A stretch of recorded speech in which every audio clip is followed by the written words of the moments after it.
Pemirsa, Bank Indonesia memperkirakan pertumbuhan ekonomi Indonesia akan berada di rentang 4,7 hingga 5,5% year on year pada akhir tahun 2023. Adapun tingkat inflasi juga diyakini masih akan berada di kisaran target BI di angka 2 hingga 4%. Gubernur Bank Indonesia Peri Warjio memperkirakan pertumbuhan ekonomi nasional akan berada di rentang 4,7 hingga 5,5% year on year pada akhir tahun 2023.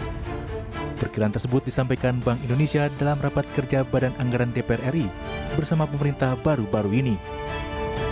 Adapun untuk kuartal ketiga tahun ini, Bank Indonesia memprediksi pertumbuhan ekonomi domestik akan mencapai 5,15%.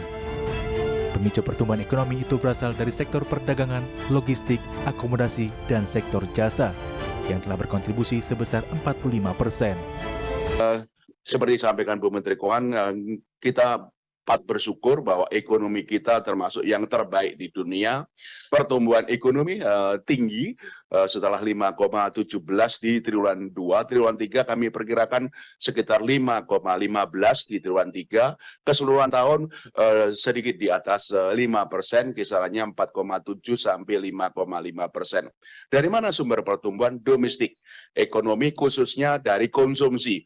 Para milenial kita itu semakin kaya, sehingga kenapa sektor-sektor yang mendorong pertumbuhan ekonomi adalah umumnya perdagangan, logistik, kemudian akomodasi, makan minum. Selain itu, Bank Indonesia juga membeberkan upaya Bank Sentral dalam mengendalikan laju inflasi domestik. Upaya tersebut diklaim berhasil menurunkan tingkat inflasi mendekati target Bank Indonesia di kisaran 2 hingga 4%. Hal ini terlihat dari data inflasi Juli 2023 sebesar 3,08% year on year, atau lebih rendah dibandingkan dengan inflasi bulan sebelumnya yang sebesar 3,5%. Dari Jakarta, Tim Liputan, IDX Channel. Ya, kita ulas soal sejumlah agenda ekonomi dan juga situasi perekonomian nasional jelang tahun 2024. Di mana pemirsa, dalam rapat paripurna DPR 30 Agustus 2023, Menteri Keuangan Sri Mulyani Indrawati memastikan pertumbuhan ekonomi Indonesia tetap stabil dan kuat pada tahun terakhir pemerintahan Presiden Joko Widodo, yakni tahun 2024. Ia meyakini target pertumbuhan ekonomi sebesar 5,2% realistis untuk diraih. Ya, menurut Menteri Keuangan, pertumbuhan didukung oleh inflasi yang terkendali, penciptaan kesempatan kerja, peningkatan gaji aparatur sipil negara dan juga pensiunan, serta dampak positif dari belanja penyelenggaraan pemilu dan pilkada serentak di tahun 2024 mendatang. Adapun pemerintah memperkirakan inflasi di tahun 2024 mencapai 2,8%. Namun Menteri Keuangan Sri Mulyani tidak memungkiri tekanan inflasi masih cenderung meningkat, meskipun ada tren penurunan. Meskipun proyeksi beberapa lembaga internasional justru menunjukkan adanya tren penurunan inflasi dari sisi domestik. Ya, dengan asumsi pertumbuhan ekonomi 5,2% di tahun 2024, apakah angka pertumbuhan tersebut optimistis atau sebaliknya cenderung konservatif? Bila argumen dasarnya adalah mengoptimalkan potensi pertumbuhan ekonomi, maka angka pertumbuhan tersebut boleh dibilang cukup konservatif. Adapun Indonesia sebenarnya masih memiliki ruang untuk meningkatkan pertumbuhan ekonomi dengan memanfaatkan sumber daya yang ada secara lebih efisien dan juga produktif, sehingga seharusnya targetnya bisa lebih tinggi. Ya, selanjutnya pemirsa, salah satu agenda yang juga masih menjadi prioritas adalah pembangunan Ibu Kota Nusantara atau IKN. DPR RI bahkan meminta pemerintah untuk menjaga kesinambungan dan tata kelola dalam pembangunan IKN. Lantas seperti apa langkah pemerintah dalam kelanjutan pembangunan IKN Nusantara? Berikut kami telah rangkum informasinya. Menteri Keuangan Sri Mulyani Indrawati memastikan pembiayaan untuk Ibu Kota Nusantara akan tetap disiplin, sesuai dengan yang telah ditetapkan pada rencana induk IKN dalam Undang-Undang Nomor 3 Tahun 2022. Pernyataan tersebut ia sampaikan untuk merespon tanggapan fraksi Demokrat, PDIP, dan PKS mengenai pembangunan IKN yang menyoroti pentingnya kesinambungan fiskal dan tata kelola. Pemerintah terus disiplin di dalam melaksanakan pembiayaan pembangunan IKN sesuai dengan tahapan yang tercantum di dalam rencana induk IKN. Dukungan di dalam pemenuhan anggaran IKN dilakukan dengan terus mendorong sinergi dan kombinasi berbagai instrumen pembiayaan yang kreatif namun tetap terjaga. Pemerintah juga mendorong perlibatan swasta memberdayakan sovereign wealth fund dan mengembangkan skema pembiayaan kreatif di dalam pengelolaan dan pembangunan IKN. Selain melalui kas negara, pemerintah juga mendorong keterlibatan swasta untuk memberdayakan sovereign fund dan mengembangkan skema pembiayaan kreatif dalam pengelolaan dan pembangunan IKN.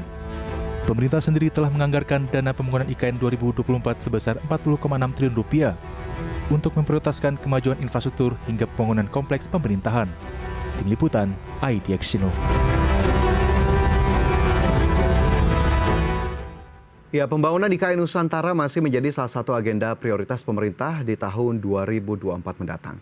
Adapun Kementerian PUPR mengalokasikan anggaran sebesar Rp35,37 triliun untuk mendukung pembangunan Ibu Kota Nusantara pada tahun 2024 mendatang.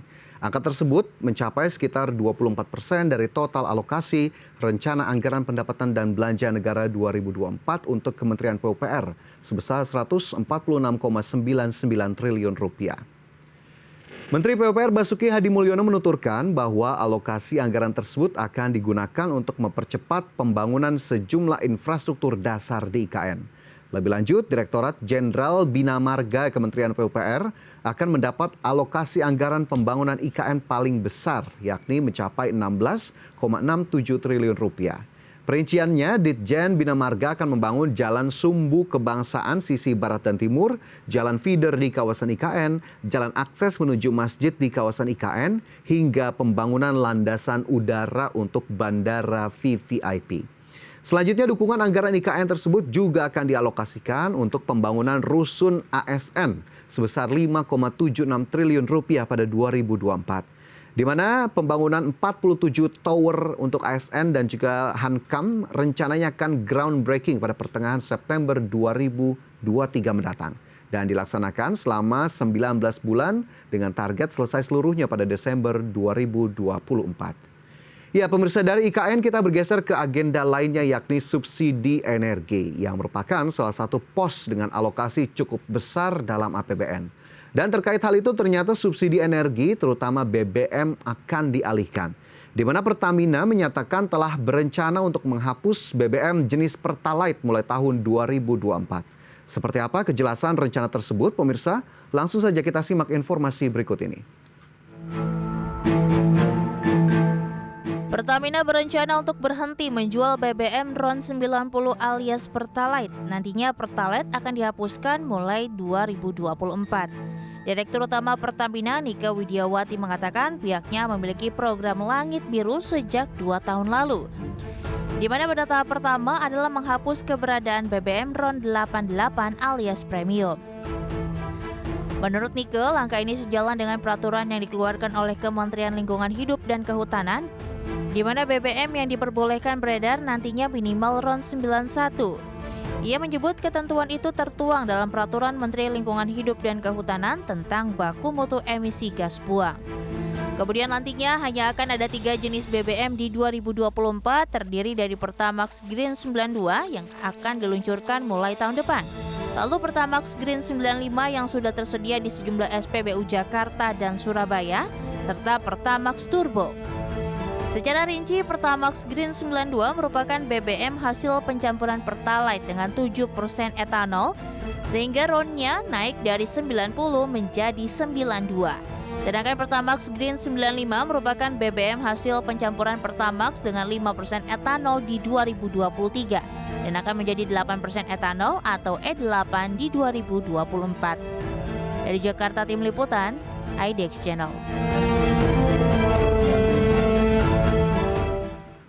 Ya, kali ini soal BBM, pemirsa, di mana Pertamina akan meluncurkan Pertamax Green 92 pada tahun 2024. Produk ini merupakan Pertalite yang dicampur dengan etanol dengan oktan 92. Produk ini akan menjadi pengganti Pertalite sebab pada tahun depan Pertamina berencana hanya menjual 3 produk, yakni Pertamax Green 92, Pertamax Green 95, dan juga Pertamax Turbo.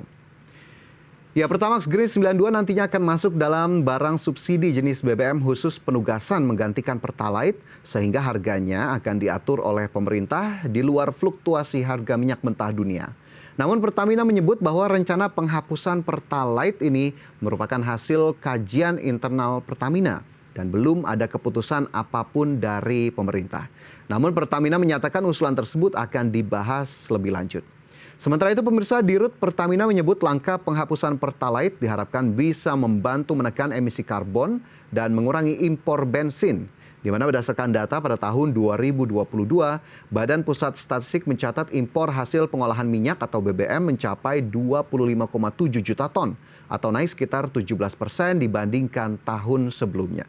Adapun berbicara soal subsidi energi, sebelumnya pemerintah sudah menyatakan akan mengeluarkan anggaran hingga 329,9 triliun rupiah untuk subsidi kebutuhan energi di Indonesia pada 2024 yang mencakup BBM, LPG, dan juga listrik. Ya pemirsa, sejumlah rencana pemerintah di tahun 2024 mungkin juga sudah Anda dengar dan sudah Anda simak beberapa hari terakhir ataupun beberapa waktu belakangan ini. Dan kita lihat nanti bagaimana kemudian nanti realisasinya di lapangan. Yang penting adalah kita tetap kawal bagaimana semua rencana pemerintah dan kita lihat apakah kemudian dampaknya cukup positif bagi masyarakat. Jika memang di lapangan ternyata ada dampak-dampak atau riak-riak yang ditimbulkan dan ternyata cukup negatif, ini berarti publik bisa bersuara dan mengevaluasi ataupun meminta pemerintah untuk mengevaluasi kebijakan tersebut agar kemudian tidak berdampak lebih buruk lagi kepada masyarakat dan juga kepada perekonomian nasional. Dan pemirsa, kita cukupkan informasi di segmen ini. Pastikan Anda masih bersama kami dalam IDX Conversation Closing.